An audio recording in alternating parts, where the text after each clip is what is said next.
दोस्तों नमस्कार। जब सामने कमजोर टीम होती है या ये कहिए कि दिग्गज खिलाड़ी मौजूद नहीं होते, तो उसके सामने पाकिस्तान धराशायी क्यों हो जाता है, किस बात का उस पर दबाव रहता है?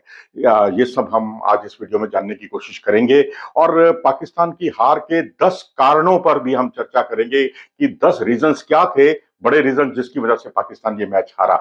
जबकि पाकिस्तान की टीम तजुर्बे के मामले में जो अनुभवी खिलाड़ी थे, वो उनसे कहीं ज्यादा तजुर्बेकार टीम थी। हालांकि कुछ यंगस्टर्स को भी खिलाया पाकिस्तान ने, जो बहुत अच्छा साइन है। लेकिन मुझे जो पहला कारण लगता है कि टीम कंपोजिशन जो है वो पाकिस्तान की बहुत आइडियल नहीं थी।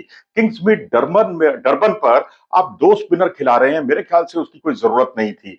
अब आप देखिए 8 ओवर में 83 रन खा गए दोनों स्पिनर्स। और उसमें सुफियान जो है, जिन्होंने जिम्बाब्वे के खिलाफ बहुत अच्छा एक ड्रीम स्पेल किया था, वो 53 रन उन्होंने खर्च किए 4 ओवर में। एक विकेट जरूर मिला उन्हें, लेकिन जिस तरह से मिलर जो है वो धुनाई कर रहे थे अबरार की, और जिस तरह से सुफियान पर लिंडे जो है बरस पड़े थे, तो उसको देखते हुए मैं समझता हूं कि स्पिनर्स को यहाँ पर इतनी जरूरत नहीं थी। एक स्पिनर अबरार काफी थे यहाँ पर, या किसी एक स्पिनर पर आप भरोसा करते तो ज्यादा अच्छा होता। और इसके अलावा अगर हम दूसरा कारण देखते हैं, तो अब दूसरा कारण मुझे तो ये लगता है कि जब आपने 3 विकेट जल्दी गिरा दिए थे, तो आपको दबाव बनाना चाहिए था अपोनेंट टीम पर। और शाहिन शाह अफरीदी को 13वें 14वें ओवर में जरूर लाए आप, और वहां पर विकेट भी लिए उन्होंने, ऐसी बात नहीं है, विकेट लिए और बहुत अच्छी गेंदबाजी की है शाहिन शाह अफरीदी ने। लेकिन मुझे लगता है 8वें 9वें ओवर में उनको फिर से लाना चाहिए था, ताकि दबाव बनता, और वो दबाव जो है हल्का होता चला गया और स्कोर बहुत तेजी से बनता चला गया। तो मुझे लगता है शहनशाह अफरीदी 8वें 9वें ओवर में आते तो शायद स्थिति पर काबू पाया जा सकता था, उतना खुलकर साउथ अफ्रीका ना खेल पाता। तीसरा हार का कारण, जी हाँ, वो मुझे लगता है कि सुफियान का जो है जो ड्रीम स्पेल उन्होंने साउथ अफ्रीका के क्षमा कीजिएगा, जिम्बाब्वे के खिलाफ जो उन्होंने डाला था, वैसा परफॉर्म वो यहां नहीं कर पाए। 4 ओवर में 53 रन खर्च करके उन्होंने अपनी पकड़ तो कमजोर कर ही दी, बल्कि साउथ अफ्रीका को बहुत मजबूती पर आने का एक तरह से उन्होंने अवसर दे दिया। चौथा बड़ा कारण, बाबर आजम, जो जिन्हें बहुत ही बेहतरीन खिलाड़ी अब तक का वो माना जाता है, और मैं भी मानता हूं कि बहुत अच्छे खिलाड़ी हैं, लेकिन T20 क्रिकेट में वो उतने बेहतरीन खिलाड़ी नहीं है। और यहाँ उनका विकल्प तलाशना होगा। उनका फ्लॉप शो जारी है, फॉर्म उनकी खराब है, और शॉर्ट बॉल पर एक अपर कट करने चले गए, थर्ड मैन पर वो लपक लिए गए। तो मैं समझता हूं कि वो एक इस वक्त अपने बहुत खराब दौर से गुजर रहे हैं। और जो आउट हुए, वो गेंद आउट होने वाली बॉल तो कम से कम नहीं थी, उस पर वो टिक सकते थे और लंबी पारी खेल सकते थे, और उस वक्त उनको टीम को उनकी जरूरत भी थी। इसके बाद एक बड़ा कारण, छठा कारण, जो बहुत बड़ा कारण है, वो है रिजवान की बल्लेबाजी। अब देखिए, रन तो उन्होंने खूब बनाए हैं, इसमें कोई दो राय नहीं, टॉप स्कोरर भी रहे, लेकिन इतना धीमा खेले। 20 डॉट बॉल उन्होंने खर्च की, और 20 डॉट बॉल में भी अगर आप देखें तो 19वें ओवर में भी 3 डॉट बॉल खेली है इन जनाब ने। तो एक तरह से आपने अपोनेंट टीम को आने का अवसर दे दिया। देखिए, ये सब कोई महेंद्र सिंह धोनी नहीं होते कि आप लास्ट तक टिके रहें और उसके बाद एक्सलरेट करें। आप टिकते हैं, बहुत अच्छी बात है, लेकिन इतना भी ना टिके कि आप रने बॉल से भी नीचे चले जाए।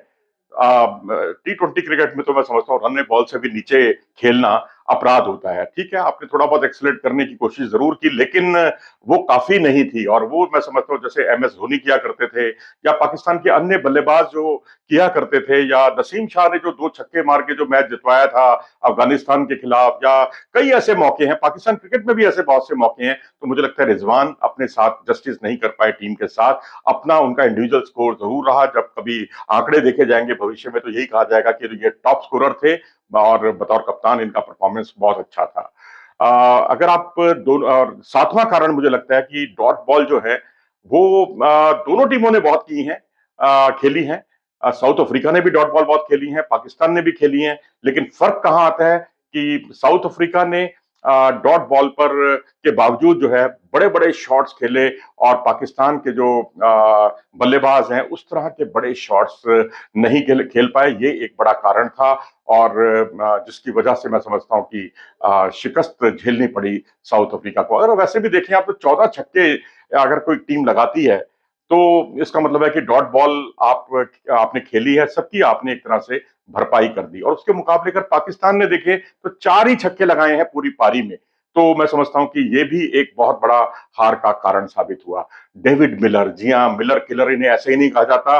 स्पिनर्स के सामने ये बहुत कंफर्टेबल रहते हैं और यहाँ पर जिस तरह से इन्होंने 40 गेंदों पर 82 रन की पारी खेली है, उसने एक तरह से मैच का नक्शा पलट दिया। 8 छक्के और 4 चौके और 8 छक्के में से 5 छक्के तो उन्होंने स्पिनरों पर लगाए हैं। तो स्पिनर्स को जब ये बहुत अच्छा खेलते हैं तो इनके सामने स्पिनर्स से थोड़ा सा परहेज करना चाहिए था, कम ओवर उनसे कराने चाहिए थे। जॉर्ज लिंडे, जी हाँ, एक ऐसा प्लेयर जो बल्लेबाजी में जिसका औसत बहुत ही कम रहा है और वो करियर बेस्ट नॉक खेलने में कामयाब रहा और जिस तरह से उन्होंने बल्लेबाजी की और एक ऑर्डिनरी बल्लेबाज को आपने चमकने का मौका दे दिया, एक शानदार ऑलराउंड खेल उनकी तरफ से देखने को मिला। और 10वां कारण भी मुझे जॉर्ज लिंडे ही लगते हैं कि उनका जो उनकी जो गेंदबाजी थी और खासकर जो टेल थी, उसने सरेंडर कर दिया, आत्मसमर्पण कर दिया, बिना लड़े हुए हथियार डाल दिए। उनकी फ्लाइट को नहीं खेल पाए, उनके उनके सामने वो डिफेंस नहीं कर पाए। टेल जो पुछल्ला बल्लेबाज थे पाकिस्तान के, और तो और स्लॉग स्वीप में भी चूके हैं। तो मुझे लगता है कि उस्मान हो चाहे दोनों अफरीदी हों, इन दोनों ने इन सब ने मिलकर जो है लिंडे को अगर थोड़ा सा ढंग से खेल लेते या बड़े स्ट्रोक नहीं तो स्ट्राइक रोटेट ही करते तो शायद ये स्थिति ना आती। और अब क्योंकि अब 13 तारीख को अगला मुकाबला है सेंचुरियन के मैदान पर, ये वो मैदान है जहां बाबर आजम ने कहर ढाया था। जी हाँ, हम कितनी भी उनकी आलोचना करें, अगर मैं मुझसे कोई पूछे कि उनकी बेस्ट पारी क्या है तो मैं समझता हूं सेंचुरियन में 2021 में 3 साल पहले उन्होंने बहुत ही उम्दा पारी खेली थी। 59 गेंदों पर उन्होंने 122 रन बनाकर वाहवाही लूट ली थी और बहुत सबका दिल जीत लिया था और एक तरह से हर शॉट के साथ वो ऐसा लग रहा था कि अपने क्रिटिक्स को, आलोचकों को वो जवाब दे रहे हैं कि टी20 क्रिकेट के भी वो बेताज बादशाह हैं। लेकिन अब टी20 की फॉर्म तो उनसे बिगड़ी हुई है, उनसे दूर है, खफा है। लेकिन जो दूसरे फॉर्मेट है वहां भी वो उनका बल्ला खामोश है। उम्मीद करनी चाहिए कि सेंचुरियन में उनका 3 साल पुराना वो रूप जरूर दिखाई देगा जहां उन्होंने ताबड़तोड़ बल्लेबाजी करके अपनी टीम को जिताया था।